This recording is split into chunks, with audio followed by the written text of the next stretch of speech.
यह घटना साल 2009 की है। जगह उत्तर भारत का एक छोटा सा कस्बा, जहां एक पुरानी कॉलोनी है। उस कॉलोनी में एक ऐसा मकान था जिसके बारे में लोग कहते थे कि वहां रात के समय कोई दिखाई नहीं देता, लेकिन महसूस जरूर होता है। दिन में वह घर बिल्कुल सामान्य लगता था। सफेद दीवारें, टूटी हुई खिड़कियां, जंग लगा गेट। लेकिन रात होते ही वहां से हल्की हल्की आहटें आने लगती थीं। कभी पायल जैसी आवाज, कभी किसी के दौड़ने की, कभी जैसे कोई पीछे खड़ा सांस ले रहा हो। कॉलोनी के लोग कहते थे, वो घर खाली नहीं है, बस दिखता खाली है। इसी कॉलोनी में रहने वाला राहुल, जो लोकल केबल चैनल के लिए काम करता था, इन बातों को अंधविश्वास मानता था।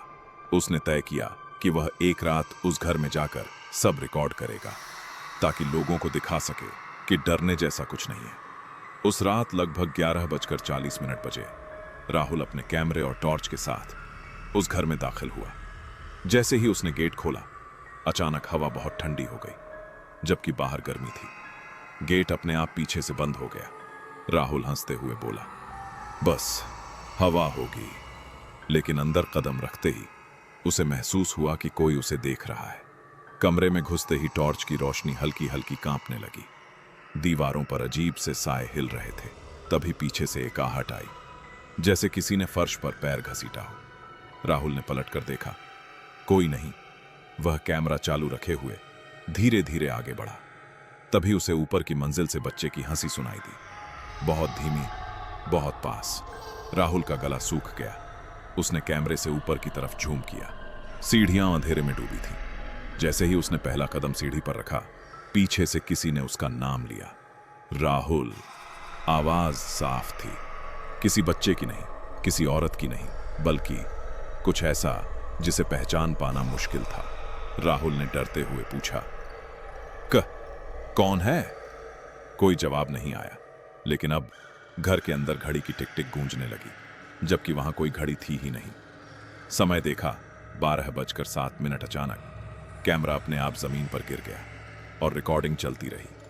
कैमरे में साफ दिखाई दिया एक परछाई, जो जमीन पर नहीं बल्कि हवा में चल रही थी। उसके पैर नहीं थे, चेहरा धुंधला था और आंखें जैसे सीधे कैमरे में देख रही हों। उस परछाई की आवाज आई, तुमने मुझे देखा, अब तुम जाओगे नहीं। अगली सुबह कॉलोनी वालों ने राहुल को उसी घर के बाहर बेहोश पाया। उसके चेहरे पर डर जम चुका था। कैमरा उसके पास पड़ा था, चालू हालत में। जब फुटेज चलाई गई तो सब कुछ साफ था, आहटें, आवाजें, परछाई।